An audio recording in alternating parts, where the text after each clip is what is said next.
कुशीनगर का हाल बिल्कुल बर्मा जैसा हो रहा है।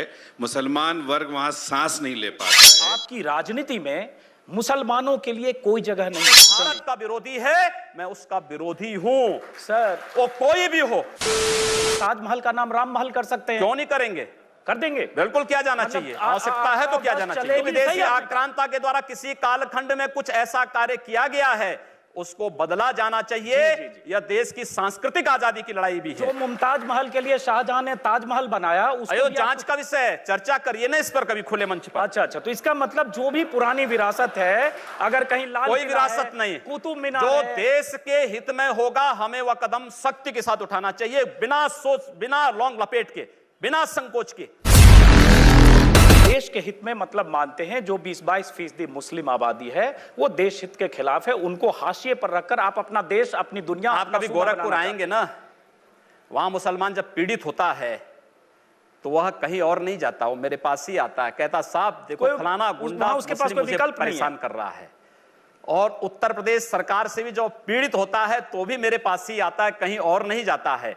हर एक व्यक्ति की सुरक्षा और हर एक व्यक्ति का विकास आपको देखना गोरखपुर में जाकर के देखिए। एक बार इसको ये बोलेंगे, हर एक व्यक्ति मतलब हिंदू हो या मुसलमान, क्या बात करते हैं? जो भारत का नागरिक है, जो भारत का नागरिक है वो हमारा नागरिक है, उसमें जाति मत और पंथ कहां की बात आती है? जब अरे मैं सनातन हिंदू धर्म का उपासक बदलना चाहते हैं, सनातन हिंदू धर्म का उपासक हूं, सर्वे भवन्तु सुखिनः सर्वे सन्तु निरामया की बात करता हूं। मैं किसी मत और मजहब का विरोधी नहीं, लेकिन जो भारत का विरोधी है मैं उसका विरोधी हूं सर। वो कोई भी हो, मैं उसका विरोधी हूं।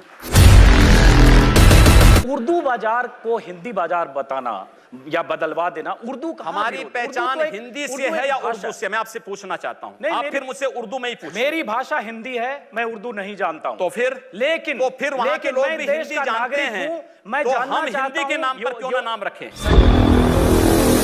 हिंदुस्तान पूरी दुनिया में साधु संतों, सूफियों और औलिया अल्लाह और स्वामी विवेकानंद जी के सांझी संस्कृति से पहचाना जाता है। क्या आप स्वामी विवेकानंद जी के आचरणों और आदर्शों पर अगर उतरे तो मैं समझती हूँ ज़्यादा आप लोकप्रिय होंगे। और इस देश को कोई भी समुदाय, ना तालिबानी, ना उसामा और ना ही किसी पाकिस्तान का झंडा उठाता है। ये एक साजिश के तहत नफरत फैलाई जाती है। आप लोग सिर्फ देशभक्ति नहीं है, पूरा देशभक्त है। बात सुनिए, स्वामी विवेकानंद जी ने कहा था कि गर्व से कहो हम हिंदू हैं, तो हम तो स्वामी विवेकानंद के ही उन वचनों को आत्मसात कर रहे हैं जो उन्होंने कहा कि गर्व से कहो हम हिंदू हैं। हम भी कहते हैं, हम गर्व से कहते हैं हम हिंदुस्तानी। और बस यही बोलिए ना, यही बोलिए, यही बोलिए। हम लोग यही इसी बात को कहते हैं कि गर्व से कहिए हम हिंदुस्तानी हैं। आपके कहने से नहीं बोलेंगे, हम लोगों की आत्मा कहती है, इसीलिए कह रहे हैं। तो यही तो स्वामी विवेकानंद ने कहा। और अगर वही बात मैं कह रहा हूं तो इसमें बुरा मानने की बात कौन सी है? आप इस तरह के इश्यूज ना उठाइए मेहरबानी से। ये वो वक्त आ गया है कि आप देखें कि मुसलमान, औरतों का क्या मुद्दा, मुसलमान खुद मर्द भी एजुकेशन में कितने पीछे है। ये बात उन दलों को समझानी चाहिए जो मुसलमानों को केवल आजादी के बाद वोट बैंक बना करके रख दिए हैं। योगी जी से मैं सहमत हूं कि आप जो सवाल इनको कह रही हैं, ये उठाएं मुसलमानों की गरीबी, गुर्बत और इसकी बात, वहां जो पार्टियां जो मुसलमानों को सदियों से, दशकों से वोट बैंक समझती है, वो पार्टियां भी वहां मुसलमानों के सिर्फ वोट बैंक समझती है, उनके विकास की बात कम करती है। आपकी राजनीति में मुसलमानों के लिए कोई जगह नहीं है। क्यों नहीं है? क्यों नहीं है?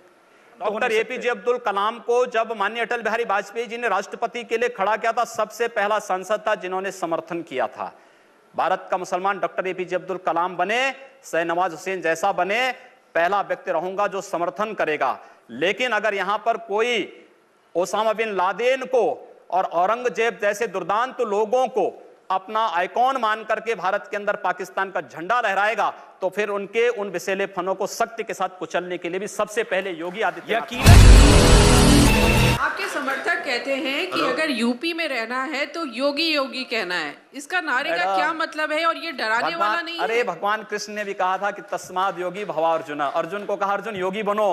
अगर प्रदेश का हर नागरिक योगी बन जाएगा तो प्रदेश का कायाकल्प हो जाएगा, विकास भी हो जाएगी, सुरक्षा भी हो जाएगी।